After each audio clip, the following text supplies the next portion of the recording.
കഫാറ എന്ന് പറയുന്നിടത്ത് അമ്പിയാക്കളെ പറയലും സാലിഹീങ്ങളെ പറയലും അതിന്റെ തഫ്സീർ ഐ അസ്മാഇഹിം അവരുടെ പേരുകൾ പറയൽ അത് ഇബാദത്താണ്. അവരുടെ പേരുകൾ പറയൽ ഇബാദത്താണ്. യാദൃച്ഛികമോ ആശ്ചര്യപരമായിരിക്കാം നമ്മൾ ഇന്നിവിടെ സംഗമിക്കുമ്പോൾ ബഹുമാനപ്പെട്ട മുഹീദ്ദീൻ ശൈഖ് അബ്ദുൽ ഖാദിർ ജീലാനി ഖദ്ദസല്ലാഹു സിർറഹുൽ അസീസ് മഹാനവറുകളെ നമ്മളിവിടെ സ്മരിക്കുന്ന സമയത്ത് യഥാർത്ഥത്തിൽ ഈ നാട് ഈ മക്കം എന്ന് പറയുമ്പോൾ നമ്മുടെയൊക്കെ മനോമുഖരത്തിലേക്ക് ചെറുപ്പം മുതലേ ഓടി വരുന്നത് രണ്ട് പേരുകളാണ്. ഒന്ന് മക്കം അബ്ദുൽ ഖാദിർ മൗലവി, മറ്റൊന്ന് മക്കം അബ്ദുൽ ഖാദിർ. രണ്ട് അബ്ദുൽ ഖാദിറുകളെ കൊണ്ട് അറിയപ്പെട്ട ഒരു നാട്ടിൽ വെച്ചാണ് അവരുടെയൊക്കെ നേതാവ് നമ്മുടെയൊക്കെ നേതാവും മുർഷിദുമായ മുഹീദ്ദീൻ ശൈഖ് റഹ്മത്തുള്ളാഹി അബ്ദുൽ ഖാദിർ ജീലാനി ഖദ്ദസല്ലാഹു സിർറഹുൽ അസീസ് മഹാനവറുകളെ നമ്മൾ സ്മരിക്കുക. ഈ മഹാന്മാരെ സ്മരിക്കലും അവരെ കുറിച്ച് നമ്മൾ പ്രകീർത്തിക്കലും അവരെ കുറിച്ച് നമ്മൾ പുകഴ്ത്തലും അത് ഇബാദത്താണ് എന്ന് പറഞ്ഞാൽ അവരുടെ പേരുകൾ പറയലും ഒരു ഇബാദത്താണ്. അത് ദിക്റാണ്. നമ്മൾ നമസ്കാര ശേഷം 33 പ്രാവശ്യം സുബ്ഹാനല്ലാഹ് പറയും പോലെ, നമ്മൾ 33 പ്രാവശ്യം അൽഹംദുലില്ലാഹ് പറയും പോലെ, അല്ലാഹു അക്ബർ പറയും പോലെയൊക്കെ നമ്മൾ അവരുടെ പേരുകൾ പറയുക എന്നുള്ളത് അത് ഇബാദത്തിൽപ്പെടും. നമ്മൾ മുദിബിയ തോന്നുന്ന സമയത്ത് യാ ഔഫിയ മുഹീദ്ദീൻ അബ്ദുൽ ഖാദിർ ജീലാനി യാ ഔഫിയ മുഹീദ്ദീൻ അബ്ദുൽ ഖാദിർ ജീലാനി നമ്മളിങ്ങനെ 1000 പ്രാവശ്യം പറയുമ്പോൾ അത് ഇബാദത്താണ്, അത് കഫാറത്താണ്. നമ്മുടെ പാപങ്ങൾ പൊറുക്കപ്പെടാൻ, നമ്മുടെ ആവശ്യങ്ങളുടെ സാഫല്യം പൂർത്തീകരിക്കപ്പെടാൻ, അതിനെല്ലാം അത് പ്രായശ്ചിത്തവും അതിനുള്ള സബബുമാണ് അവരുടെ പേരുകൾ പറയുക. ബഹുമാനപ്പെട്ട ഇബ്നു ഹജർ അൽ അസ്ഖലാനി റളിയല്ലാഹു തആല അൻഹു മഹാനവറുകൾ രേഖപ്പെടുത്തുന്നുണ്ട്, ബദരീങ്ങളായ സഹാബത്തിന്റെ പേര് പറയുക എന്നുള്ളത് മാത്രം അവരുടെ മനാഖിബ് പറയലല്ല, അവരുടെ മദ്ഹ് പറയലല്ല, അവരുടെ യുദ്ധത്തിന്റെ പവിത്രതയോ അവരുടെ യുദ്ധത്തിന്റെ ധീരതയോ ഒന്നും പറയലല്ല.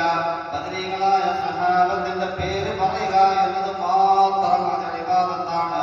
ആ പേര് പറയൽ കൊണ്ട് നിങ്ങളുടെ ജീവിതത്തിലെ സകലമായ പ്രശ്നങ്ങൾക്ക് പരിഹാരമുണ്ടാകും.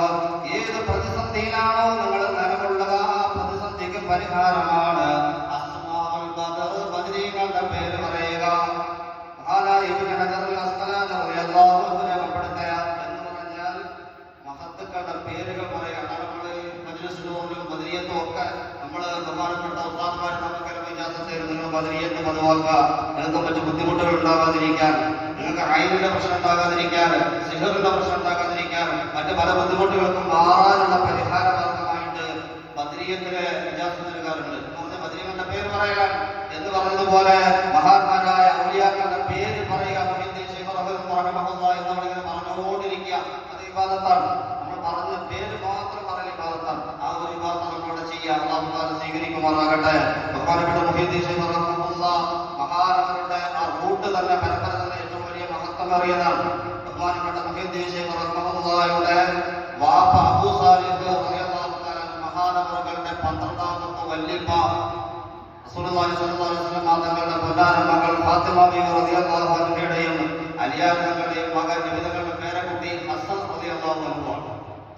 മുഹീദ്ദീൻ ശൈഖിന്റെ വാപ്പാടെ 12ാമത്തെ വല്യപ്പ ഹസൻ റളിയല്ലാഹു അൻഹുവാണ്. ബഹുമാനപ്പെട്ട ശൈഖ് അവറുകളുടെ ഉമ്മ ഫാത്തിമ റളിയല്ലാഹു തആല അൻഹയുടെ 12ാമത്തെ വല്യപ്പയാണ്.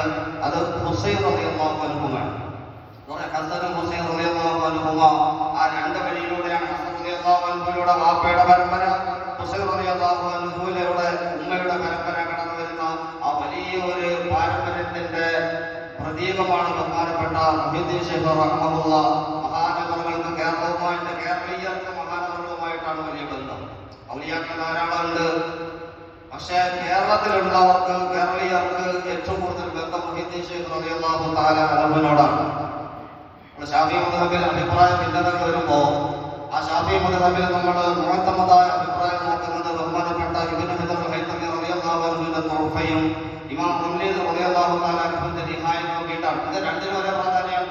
തുഹഫയും നിഹായക്കും ഒരേ പദവിയാണ്. പക്ഷെ നമ്മൾ കേരളക്കാർ ഒരു മുൻഗണന കൊടുക്കുന്നത് ബഹുമാനപ്പെട്ട സൈനുദ്ദീൻ മഖ്ദൂം തങ്ങളുടെ ആ ഒരു ബന്ധവുമായി, പാരമ്പര്യവുമായി, ഗുരുശിഷ്യ ബന്ധവുമായി ബന്ധപ്പെടുത്തിയിട്ട് കേരളീയർ ഈ രണ്ട് ഇമാമിയങ്ങളിൽ നമ്മൾ മുൻഗണന കൊടുക്കുന്നത് ഇബ്നു ഹജർ ഹൈതമി റളിയല്ലാഹു അൻഹുവിനും തുഹഫയ്ക്കുമാണ്.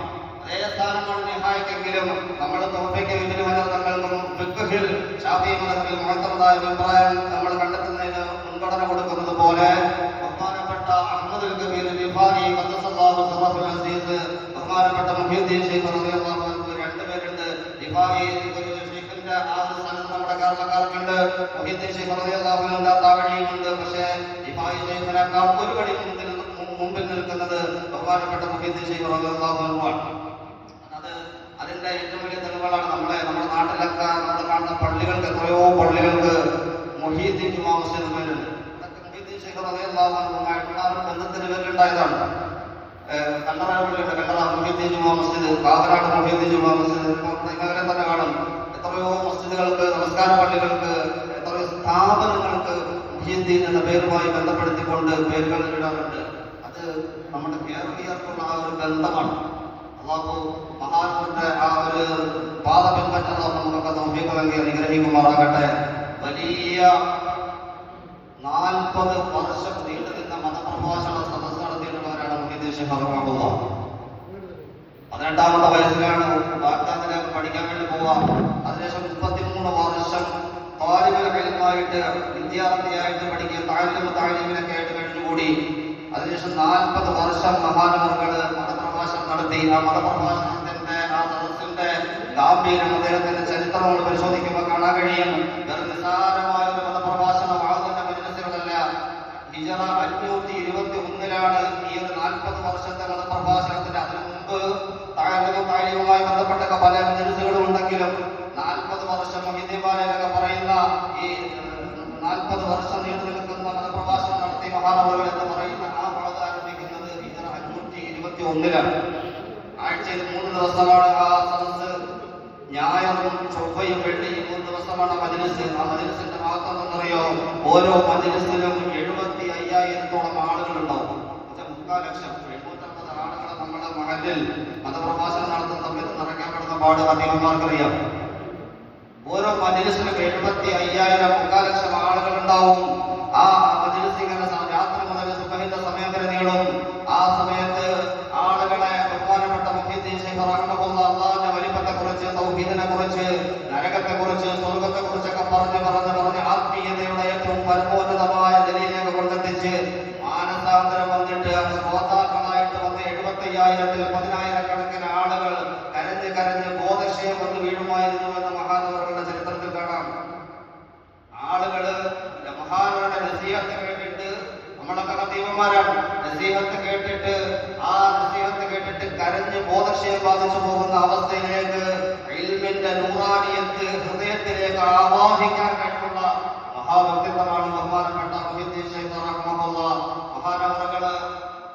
മഹാനവറുകളുടെ ആ ഇൽമിന്റെ ആ മതപ്രഭാഷണ മജ്‌ലിസിൽ നിന്ന് മാത്രം 5 ലക്ഷത്തിലധികം ആളുകൾ ഇസ്ലാമിലേക്ക് വന്നു. മറ്റ് പ്രവർത്തനത്തിലൂടെയല്ല, ഇറങ്ങിയുള്ള പ്രവർത്തനത്തിലൂടെയല്ല. അതുപോലെ മജ്‌ലിസുണ്ട്. മജ്‌ലിസ് ത്വരീഖത്തുമായി ബന്ധപ്പെട്ട നമുക്കറിയാൻ കഴിയും.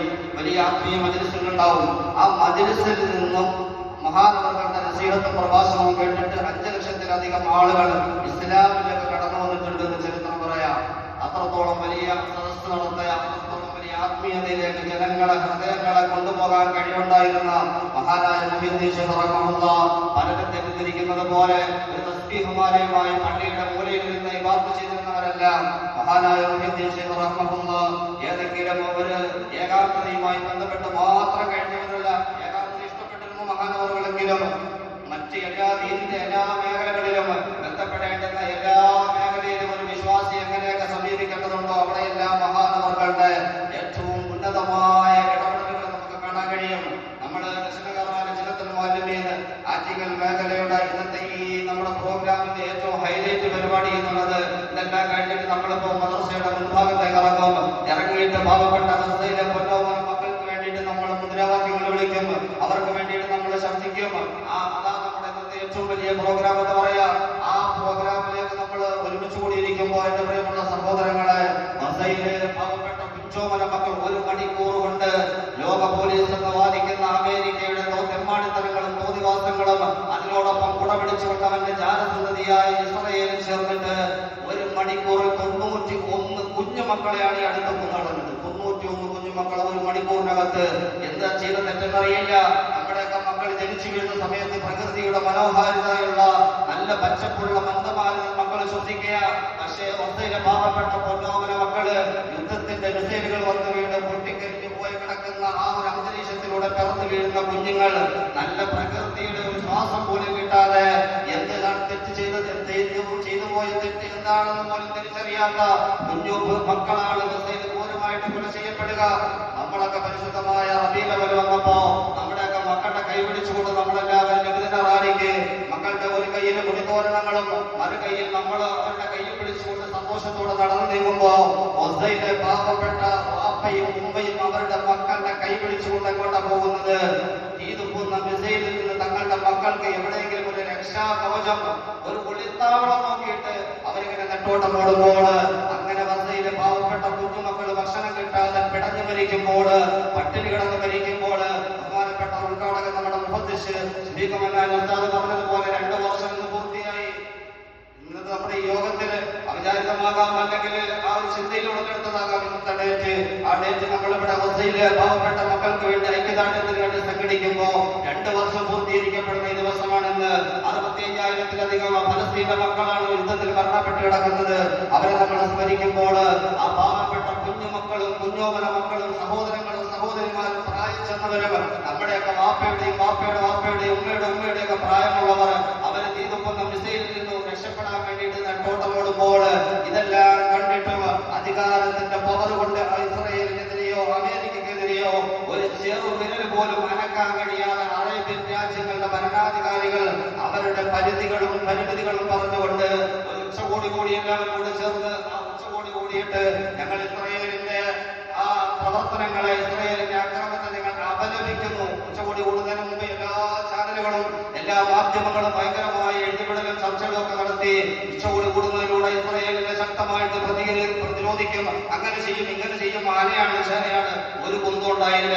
ഇസ്രായേലിന്റെ പ്രവർത്തനങ്ങളെ ഞങ്ങൾ അപലപിക്കുന്നു എന്ന് മാത്രം പറഞ്ഞിട്ട് അറേബ്യൻ രാജ്യങ്ങളുടെ അറബി രാഷ്ട്രങ്ങളുടെ ഭരണത്തലവന്മാര് അവരുടെ പരിമിതികൾക്ക് ഉള്ളിൽ ഒതുങ്ങി നിൽക്കുമ്പോ ബഹുമാനപ്പെട്ട ഇമാമ് ശൈഖുനാ മുഹ്യിദ്ദീൻ ശൈഖ് റഹ്മത്തുള്ളാഹ് മഹാനവർകള്